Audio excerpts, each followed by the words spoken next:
What is up, guys, and welcome back to the best Cobblemon Let's Play. We've got a very exciting episode for you today. First things first, we are going to finally defeat the Team Rocket boss, Giovanni. If you're new to this series, you may not know that there's a mod called Radical Cobblemon Trainers that allows you to battle gym leaders and NPCs in Cobblemon and kind of creates a story for you to go through. Within this story, you also have to fight the Team Rocket bosses, specifically Giovanni. And so today's episode, we are finally going to take him out. If you have more questions about how to fight Team Rocket in Cobblemon, I'll link a video in the description below. And if you are new, make sure to subscribe to this channel so you don't miss out on anything new. Now back to the main video, I'm excited to announce that Munchlax finally has enough friendship to evolve into Snorlax, which is going to be super helpful for us to take down Giovanni. So Gavin here is now evolved into Snorlax, and he looks awesome and super intimidating. We'll go through Snorlax's moves here and see if there's any helpful moves that he can now learn that he's evolved. And he looks like he can learn high horsepower, which will be super effective against Nidoking. So that will be really helpful. Looks like there's quite a few good moves he can learn. We'll teach him Hammer Arm as well. While we wait for Giovanni to spawn, I have a super important announcement for all my subscribers. I'm officially going to change my channel name within the next week or two to Datitude Gaming. So I want to make sure you're all aware that when you see Datitude Gaming, that is me, that is Pocketcraft, it's not anyone else. I'm not going to be changing the kind of videos I make at all. I initially made the name Pocketcraft when I was only doing Minecraft Pocket Edition content, but now the name doesn't make a whole lot of sense, so I'm going to change the name to Datitude Gaming. Well, this is awkward. I've been waiting around for a while, and Giovanni hasn't yet spawned, so I think we might as well keep ourselves busy while we wait for him. And I can show you guys some stuff I worked on off camera, and hopefully while we talk about things, he will spawn in. So as you guys know, last episode I got kind of destroyed in the Nether, and so to make things a little bit easier off camera, I created a basic Nether Hub. It is not fancy at all yet. I'll make it fancy and safer later on. But essentially, I just created a short little path and 2 more nether portals that allow me to quickly travel to the village as well as the iron farm, which will make things a lot easier for me. We don't have to fly around on Aerodactyl for days to get anywhere. So this here is the nether portal for the iron farm, and we'll hop on over and see if maybe Giovanni wants to spawn over here. And unfortunately, looking around, I don't see him yet, although there is this dude just hanging out on the top of the roof like a gangster. But I guess I'll just explore around this area since we haven't done much of that yet anyways. See if we can find some cool new rare Pokemon or structures, and eventually Giovanni should spawn in. Here we go. Just a few seconds later, we ran into Giovanni. Now, I'm not sure what's going on with my texture pack. I think I may have downloaded some other mods trying out for another video, and I think it must have messed it up because Giovanni no longer looks like Giovanni, which is weird. So I'm going to have to fix that. But first, we have to destroy him, and hopefully Snorlax, our boy Gavin, can pull it up for us. We did Body Slam last time, which was pretty effective, but high horsepower should be super effective. So we're going to go for that and see how well it does. Luckily, Gavin tanks quite a bit from Nidoking's hit. And then high horsepower does a lot, and I think Body Slam should be able to take him out. So we're going to go for that and see if we can take out Nidoking. Our barrier restores quite a bit of health, and we do take him out. Okay, this is pretty big for us. We hadn't yet been able to defeat Nidoking with 1 Pokemon. Now, Infernape will probably destroy Gavin, but we're going to go for it anyways with a high horsepower. And I think close combat, yeah, should take us out. It lowers Infernape's special defense. Now, I think our best bet for Infernape is going to be Joseph. So we're going to send him out, and we're going to go for a wing attack. Somebody mentioned in the comments might do better than using Rock Slide. So we'll go for wing attack, and that should... Ooh, almost 1-hit KO. Shoot, that was really close. I would have liked a 1-hit KO there, but we'll go for it again. Now, I'm trying to remember the rest of his team. I know he has a Rotom that we'll want to use Torterra for, and this is bad of me, but I can't remember the rest of his team. So I can't remember which of my Pokemon was going to be most useful. All right, we'll go with Blastoise. I did just remember that he has Honchkrow, and I should have saved Torterra. So that was kind of not the smartest move by me. And Infernape will probably do a good amount of damage here on Great DP. So that's not great, but we'll take him out here. As we wait for the next Pokemon, he's going to go into Rotom, which makes sense. And I'm just going to assume he's going for an electric move. And so I'm going to try and pull off the switch here and see if we get lucky. And if we do, then we should get the neutral switch. We do. He goes for Volt Switch. We're immune. So that was a really good switch for us. Now we'll see if we can hit him with an Earthquake. And he has Frost Breath? What? Shoot. Okay, that wasn't good. And Rotom is part Ghost. So Thomas isn't going to be able to do jack to him. Shoot. If I lose to Giovanni again, I am going to be quite upset with myself. This is not our best matchup, but we might be able to pull it off if he doesn't have any super effective moves. I forgot he's got Volt Switch, so he's going to switch into another Pokemon. And Kangaskhan. Shoot. Heracross would do really well against Kangaskhan, but we don't really have a safe switch here, so we may just have to sack Nilonix, unfortunately. Okay, and he lived pretty well there, so we should be able to get a good amount of damage off on Kangaskhan. Not nearly enough. I think we'll just do another Eruption and see how it goes. Oh, we outspeed, which is really big. So we're able to get him pretty low. And I think our best bet here is going to be Heracross, so we'll switch in. Our chances are not looking good with his remaining Pokemon. While we're here, some of you might be wondering about the name Datitude Gaming. I am not a dad, so that's not the reason why. But I like dad jokes, and people used to always tell me I had datitude, right? The attitude of a dad. And so even though I'm not a dad, I think it's funny. And I used to sell t-shirts when I was in high school. That was under a brand that I created called Datitude. So I decided to resurrect that here with the YouTube channel. And with the Datitude Gaming title, it opens me up to do more things like Cobblemon and not just Minecraft Pocket Edition. But shoot, Giovanni did just destroy us there, which really was not great. But I do remember his team now. And so I think we have a chance to do better. If I would have gone for Great DPS against his Infernape, that might have been a better option. I do need to heal my Pokemon, and unfortunately I don't have a healing machine nearby. So he might despawn, which kind of stinks because he took a while to spawn last time. But we are going to defeat him this episode if it's the last thing I do. So we're going to heal up and try again. If that doesn't work, we may have to adjust our team, but I do think we can beat him with the team we have. Okay, here we are, round 2 with Boss Giovanni. If we can line up our Pokemon perfectly, we do have a pretty good shot here. And I did just realize we don't have a very good viewing spot. I may have to break up some stuff, or I guess we'll get the undershot is weird. We're just looking at Snorlax's giant feet. So we'll clear away some trees here so we can get a better viewing point. All right, that's a little better. Now, I do think we have definitely a shot to beat Nidoking. Giovanni. A lot of it really just depends on what happens with our matchups here. And now he did get a critical hit, which could mess us up.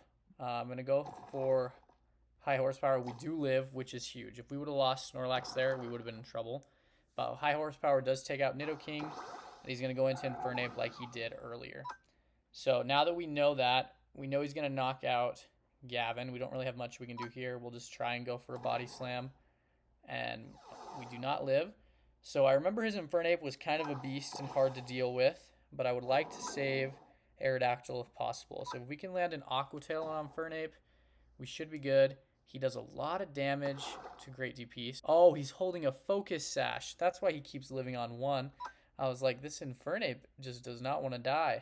But that makes sense. Okay, so it has the Focus Sash, which allows it to live. But what we'll do is we'll go into Nilonix because he has Quick Attack. And we should be able to take out Infernape here. And now we're both down 2 Pokemon.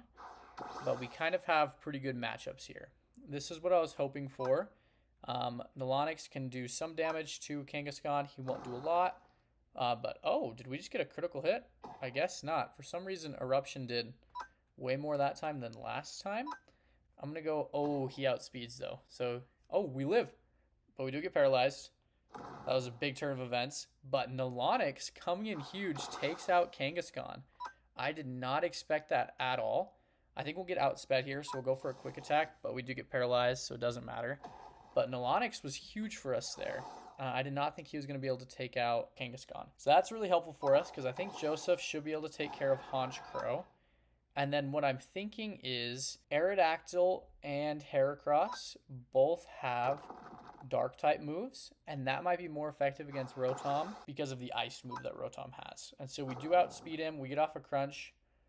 Oh, and apparently, okay, I guess Dark-type moves are not super effective against Rotom. Maybe he's pure electric now, not just dark. I'm not sure. We'll go for a Rock Slide then, just because I think it'll do more damage with Stab. And we take him out anyways, so it doesn't matter. And we just won. Wow, that was way easier. We just had 3 more of our Pokemon. That's one of the things that I'm noticing with these tricky battles with the leaders, is that a lot of it really comes down to just kind of luck and the order of your Pokemon. There's certainly strategy, but even with the same team, it can turn out very differently. But there we go. We took down Giovanni, who for some reason is wearing a hoodie now. Not sure why. I'll try and fix that in my texture pack. But don't worry, we have a lot more exciting things ready for today. And we may even be able to take on the next boss because I'm pretty sure the level difference isn't very high. Right, so I was super wrong. Giovanni actually increases the level cap to level 56, which is quite a big jump for us. But now comes a really difficult question. Is we have two legendary Pokemon, Articuno at level 50 and Moltres at level 51 that we could use on our teams. I wasn't sure if I was going to use legendary Pokemon or not, but I had you guys vote and you guys did pick that you would like to see me use legendary Pokemon. Now, with the typing that I already have, I honestly have really good coverage, and I'm hesitant to change my team at all because I actually really like the team, and I think it looks pretty sweet. An easy replacement is I could replace Nilonix with Moltres here. I don't love it because I do really like Nilonix. He's actually been really helpful, surprisingly helpful in the last couple gym battles. He's done a lot for us. So I'm hesitant to get rid of him, but Moltres is probably stronger. I do have quite a few flying types then, but the question is Articuno. Now, Articuno is actually my favorite of the three legendary birds, but I don't think it would add too much to our coverage here. The only thing it would really help us against is if we came across dragon types, which I feel like we won't for a while, because Moltres can take care of grass types. Aerodactyl can take care of flying types. The ice typing isn't really super effective for us here.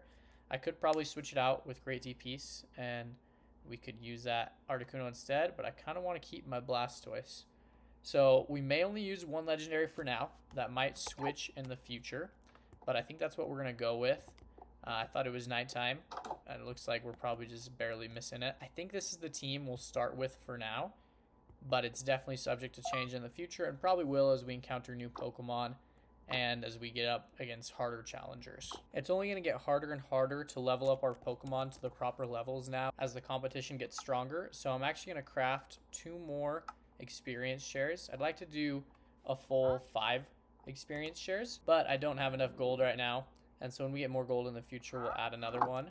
But for now I'm just going to add experience shares to the majority of my Pokemon so we can level up a lot more quickly. While I was out exploring, I found this fossil structure right here, so we're definitely going to go and explore this and see if we can find ourselves any cool new fossil Pokemon, because we still are trying to complete the Pokédex. In order to do that, we're going to need a Kabuto and an Ammonite. So we'll be lucky if we can find one of those here. Ooh, and we did just get an old Amber. Now, we already have a Aerodactyl, so that's not really useful, but it is still cool to get. Unfortunately, there weren't any other fossils there, so we just do end up with another old Amber.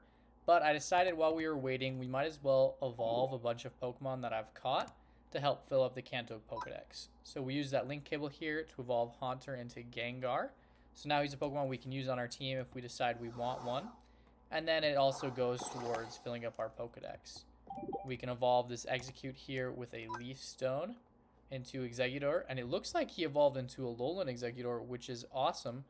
I don't know if that fills in Exeggutor for the Kanto Pokédex. I hope it does, because that's the Pokédex we're going towards filling.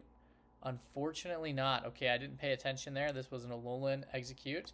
And so we got a Alolan Exeggutor, but that's okay with me because he's probably my favorite Pokemon in Cobblemon. He can't get a full grasp here because we're in a building. So I'll bring you out here to see him because he looks hilarious. And we'll definitely have to do something funny with him, probably in a pasture block or something. And it looks like there's actually a wild Gyarados here, which somehow we haven't yet caught. And so let's see if maybe we can just get one with a Quick Ball here with our new Alolan Exeggutor. If we don't get him with the Quick Ball, it may not be worth it to catch him because we do have a Magikarp that we can just level up a couple levels. But it would be really nice if we can catch him here. Alright, Gengar got this Gyarados down to 3%, and we're on turn 9, so I feel like if we hit it with a Timer Ball, the chances of us catching it are very high. So we should hopefully get him here, which is apt timing for working on our Pokédex. And there we go, we just got a Gyarados, who happens to be one of my favorite Pokemon ever. If we did not start with Blastoise, I definitely, without a doubt, would have had a Gyarados on our team by now. But while we're out here, we'll give a Firestone to this Vulpix to evolve it into Ninetales, to then mark that off on the Pokédex. Then, somehow, I have not gotten a Beedrill yet, and so we'll evolve Weedle into Kakuna for the Pokédex, and then we evolve it again into Beedrill, who actually is a Pokemon that's grown on me. If you haven't seen on my channel, I have a Fire Red Let's Play where I only use bug types. And I found Beedrill is actually pretty powerful in that Let's Play. But we'll evolve Drowsy into Hypno here. And then finally Voltorb into Electrode. And that right there has filled up quite a few different places on our Pokedex. It's still not completely full, but it's definitely looking a lot better than it did. While it's on our mind, I noticed there are 4 more Pokemon we can evolve.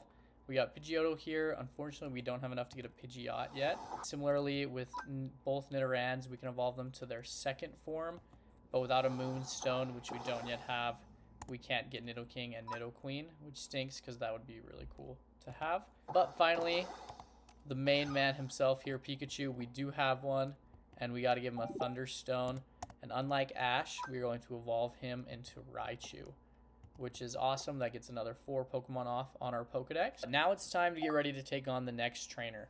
Hopefully we can fight them either in this episode or in the next. And so we're going to need to get our powerful team back up here. So I'll throw these guys in the PC. Well, this is crazy. While we're having our training montage, a wild Moltres spawned. And I honestly can't believe how many legendaries we've found in this series, because their rarity is honestly pretty high. And I feel like I've found more of them than some other Pokemon that are technically more rare. So not sure how that's happened. Guess we've just got lucky. I don't know that I really want to catch this one to get better IVs. I could, but mine is already at a higher level. And I don't super know that I'm looking for super high IVs or wanting to IV train for a Moltres right now. So I could try and get a better one, but I'm tempted just to use it for XP. I could easily take it out with Aerodactyl, and it would provide a lot of XP. We'll go for Thunderfang instead of a Rock Slide, because Thunderfang probably won't kill it. And then he just used Roost, so I was going to see if we could catch it there. It loses its flying type, so Thunderfang shouldn't kill it. And it's using Roost again. So I don't want to knock him out right now. I think Thunderfang might take him though. And it keeps going down to 5, but he keeps using Roost. So we might be in an endless battle here. But as soon as he doesn't use Roost, we'll throw a Pokeball at him. Oh, or we get a critical hit and he knocks out. Well, we do not catch Moltres, but we get another Charcoal, which we don't need because we have a lot of those. But I think I'm going to keep going around and training up our Pokemon. I think we'll explore a little bit, see if maybe we can find any new biomes. And while we're going, we'll battle trainers as well, because I found these are some of the best ways to get experience. I feel like this Voltorb is probably going to use Explosion or Self-Destruct. So I'm going to switch to Torterra, and he goes for Spark. But Torterra's immune, so it's fine. So we'll just go for an Earthquake here, which should take him out pretty easily. And then we'll just keep training up with these trainers here. I wonder if this guy's whole team is Pokemon that have Explosion. We'll see if he has anyone else. I think it is. So this guy's probably going to explode too. It's a good thing I don't have the Cobble Boom mod on, or we would get destroyed right now. There'd be just a giant gaping hole here. But anyways, like I was saying, I won't show you all the training. But I'm going to get these guys up to level 56. And so we'll be ready to take on the next trainer. Alright guys, we have pretty big news. While I was off camera training my Pokemon, I caught a Zubat, which got me to the Pokedex level that gave me a Moonstone as my reward. And so I leveled up this Nidorino here, and now we can evolve him into Nidoking. Not sure if it's the best decision, but I think I'm going to switch him out with Heracross, because Nidoking is an awesome Pokemon. He's super powerful, and I think he might end up being more useful in the long run. So we'll give him some better moves, and I think he's going to be a really cool member of our team for the rest of the series, or at least for the next little while. And just another reminder, I will be changing my name to Datitude Gaming, so by the time the next episode of this Let's Play series comes out, look for it from Datitude Gaming and not Pocketcraft. But thank you guys so much for watching. It's been an awesome episode. We finally defeated Giovanni and got some awesome new team members. We'll see you guys in the next one. A special thank you to all my channel members. I really couldn't do this without you, and your support means the world to me. And if you'd like to become a channel member yourself, click the join button below to see the options.